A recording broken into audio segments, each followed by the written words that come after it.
ডুয়ার্সের গোর্খা জনজাতিদের সংস্কৃতিকে সকলের সামনে তুলে ধরতে উত্তরবঙ্গে প্রথমবার অনুষ্ঠিত হচ্ছে গোর্খা মাঘে মিলন উৎসব। শুক্রবার কালচিনি বক্সা ময়দানে আয়োজিত হচ্ছে এই গোর্খা মাঘে মিলন উৎসব।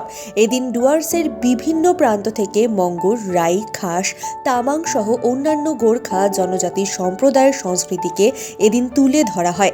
এদিন বিশাল শোভাযাত্রার মধ্য দিয়ে দুদিনব্যাপী অনুষ্ঠানের শুভারম্ভ হয়। উক্ত এই অনুষ্ঠানে কালচিনি বিধায়ক বিশাল লামা, জেলা পরিষদ সদস্য বিশাল গুরুং সহ বিশিষ্টজনেরা উপস্থিত ছিলেন।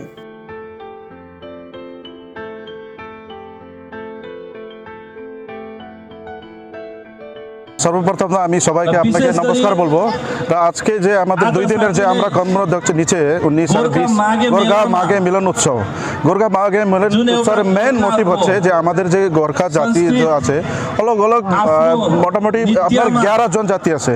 তো 11 জন জাতির আপনার নিজের ফেস্টিভ্যাল করে, নিজের বেশভূষা আছে। তো আমাদের এই কালচারি ইনস্টিটিউটে এটা প্রথমবার আমি ভাবলাম যে সবাইকে যে একজুট করে একটা প্ল্যাটফর্ম দিয়ে সবার যে আপনার এখন যে বিলত হচ্ছে আমাদের যে ট্রেডিশন, যে আমাদের নিউ জেনারেশন যে ওকে জানছে না, ওকে চিনছে না, কি আমাদের খাদ্য আছে, কি আমার ইউনিফর্ম ড্রেস আছে, কি আমার ইনস্ট্রুমেন্ট আছে, ওইটা যে আমাদের যে নিউ জেনারেশন আছে ভুলতেছে। তো ওকে একটু রিভাইভ করতে জন্য আমার যে জনজাতির সবাইকে একটা একজুটের জন্য এটা আমাদের গোর্খা মাঘে মিলন উৎসবের একটা আমরা এটা পাহল নিলাম।